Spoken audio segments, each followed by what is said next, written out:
everyone, and welcome back to my channel. It is your girl CONFi-DEZ. Today I am going to give you another video, something that you guys had requested. So this video is going to be me talking about self-discovery and what self-discovery is and some tips on how to discover who you are as a person. So self-discovery is something that you want to accomplish for yourself. It's talking to yourself, listening to yourself, being in tune with your own emotions, and just spending quality time alone and really trying to discover who you are. So before I get started, I was trying to be a little fancy today. This is my fireplace. This is YouTube. I'm just kidding, but I'm really sad that I'm moving out of my apartment and I'm gonna miss the fireplace the most, especially during the winter time. So I thought, hey, why not make a video so I can always remember my fireplace?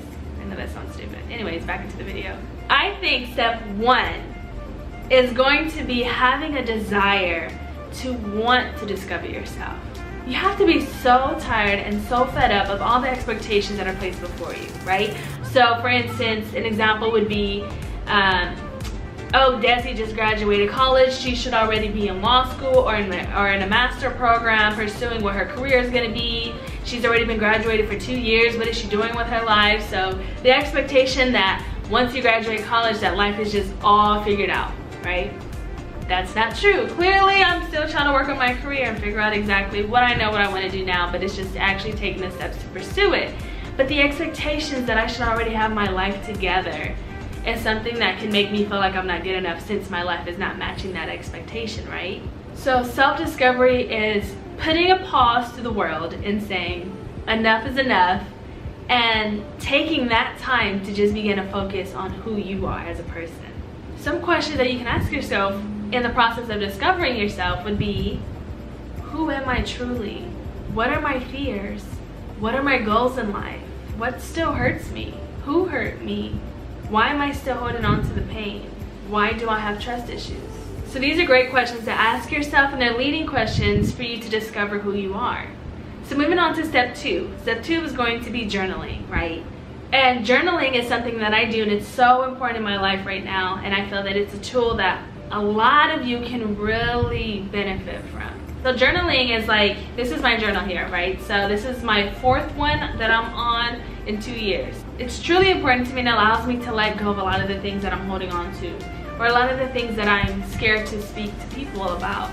My fears, my insecurities, things that I have done that I'm not proud of. Basically anything that you don't want to tell anyone else, but you can tell yourself, and you can write in this journal, and you can keep it in a secret place to make sure no one else reads it. But journaling is the process of taking yourself back to where a lot of the trauma occurred to you. And the reason why I'm focusing a lot on the trauma is because a lot of the reason why we can't be who we're called to be is because we hold on to a lot of the pain that's happened in the past. So when you're journaling, you want to take yourself back into those emotions. And it's not easy, trust me. It's something that might cause you to cry. It might cause you to be reminded of the pain that you felt during the time of whatever incident occurred to you. But trust me, in order to be healed, you have to let go of that pain. So crying is okay. Feeling that pain again, I know it's not something that we want to feel, but trust me, it's important in the process of healing. In your journal, what you're going to be doing is venting your deepest, darkest secrets, right? Some things that we've never told people. So in my journal, I talk a lot about things that I have done to cause pain to other people, or things that other people have done that cause pain in me. When you write in your journal, there's no real structure on how it's supposed to go. And I'll also give you guys later on a kind of a preview of what you should talk about. But in general, you just want to be as open as possible. When I write in my journal, you want to set the mood. So do you know, like when you have a partner and it's maybe Valentine's Day or it's an anniversary, and you know, you're trying to like set the rose petals, light the candles, light the incense. Overall, you're just trying to set this mood. And that's what's important for me when I journal. I want to exclude myself, shut myself out from my environment. If you have kids or if you have a spouse, maybe a closet, you know, no, I'm just kidding. If you have a spouse, if you have kids, it's important to maybe lock yourself in the room. Give yourself 10 to 15 minutes. It doesn't really take that long to journal, but 10 to 15 minutes should be good. And you want to lock yourself in a space to where you can set the mood and you can just vent. and you can just write in your journal. And when I journal, the one thing that's so important, which I suggest a lot of you do, is find a station that allows for you to feel at peace. So when you're writing in a journal, I suggest you have music playing as well. Something that can be like a slow melody, or it can be jazz music. For me personally, I listen to Sabrina Claudio radio, and there's a lot of artists that come on that station as well that give this little vibe. I would say try it out. Try the Sabrina Claudio radio. If that's something that works for you, power to you. And once that station is picked, what you're going to do is you're going to lay there, you're going to have your journal, and then you're just going to start writing. So you want to get in the habit of writing it in your journal every single day, even if nothing occurs. And the reason for that is you're giving yourself that quality time with yourself to actually talk about your emotions and your feelings and the things that occurred in your day. Hey, I went to work today and my boss gave me a hard time and it just really frustrated me because blah, blah, blah, blah, blah. Or if it's something serious, you can say, and I hope this doesn't happen to anyone, I was in a really bad car accident and this happened, or somebody cheated on me and this is the pain that I'm feeling, right? So you want to teach yourself to depend on your journal. When you journal, you want to talk about the situation, whatever situation you choose to talk about. Then you want to express how it made you feel. And that's the most important one. Be as expressive as possible. If you're crying, say, I'm crying as I am writing this. You want to be able to be as descriptive as possible, and I'm going to explain why in just a second. The third point would be to express if you're still hurting. And if so, why do you think you're still hurting? Have you forgiven the person? Has the person apologized to you? Before the third point, that one's really important for me just because I can go on 2 to 3 pages just explaining why somebody made me feel a certain type of way. The fourth thing is forgiving the person. I know that a lot of you are going to be very hesitant to proceed with this step, but trust me, it's also one of the most important steps that has to occur, because forgiveness, like I mentioned before, is not for the other person, it's for you. So in your journal, you don't have to tell the person personally, hey, I just want to let you know that I forgive you. You can write it in your journal and have that act between you and yourself in your journal. The fifth thing is going to be positive thoughts. So you want to summarize your journal entry with positive thoughts, positive notes, positive quotes. If you want to end on a quote, you can Google some quotes that relate to the topic of the subject. I always end in prayer, right? I always end saying, dear God, give me the strength that I need to overcome this certain situation. Allow for you to take over my heart, my soul, and my mind so that I do not continue to feel the pain that I felt once before, and guide me onto the path that you called me to be. I'm ready for it.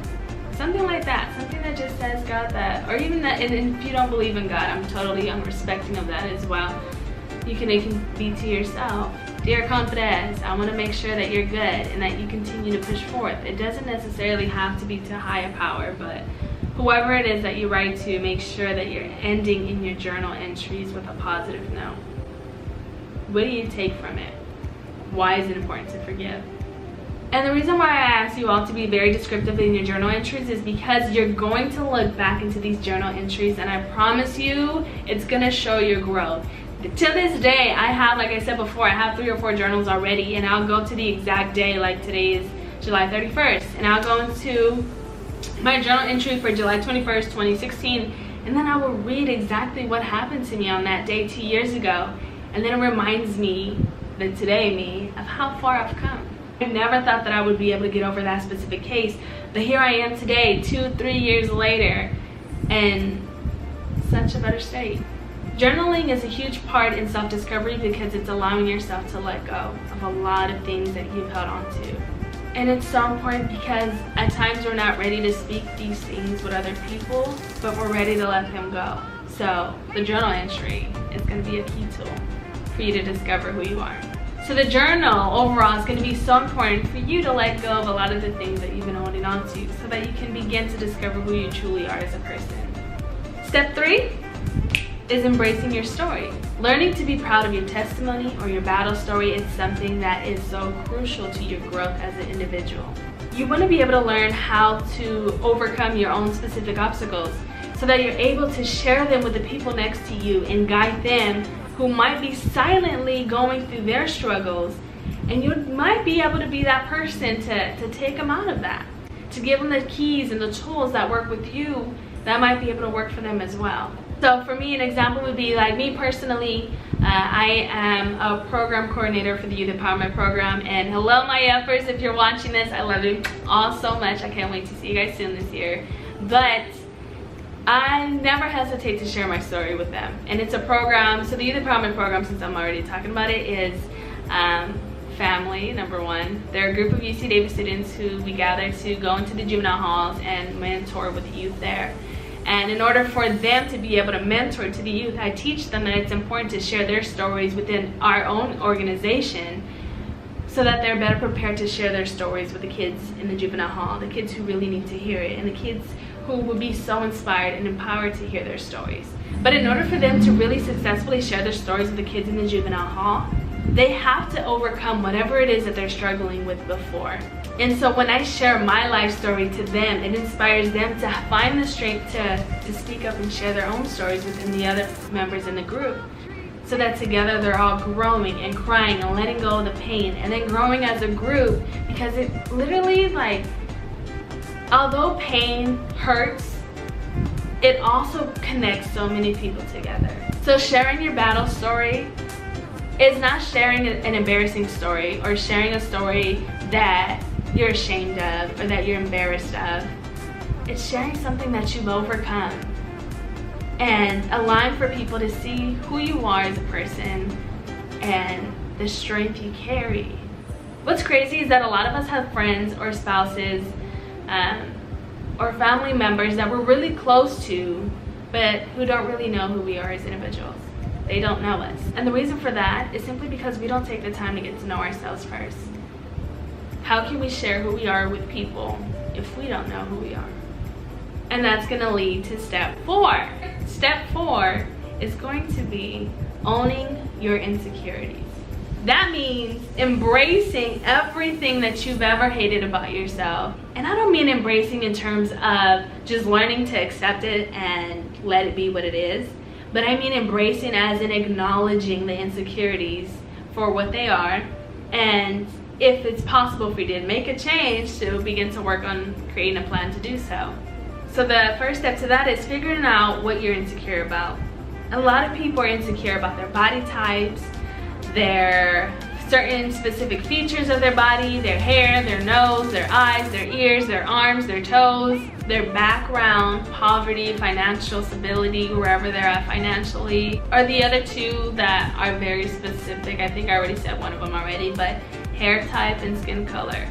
There are a lot of insecurities about those two, and we as people have to get better at embracing who we are and learning to love ourselves for the colors of our skin, the hair textures that we have, just because they truly make us who we are. And for me personally, I made an insecurity video before, and that was me literally telling the world what I was insecure about.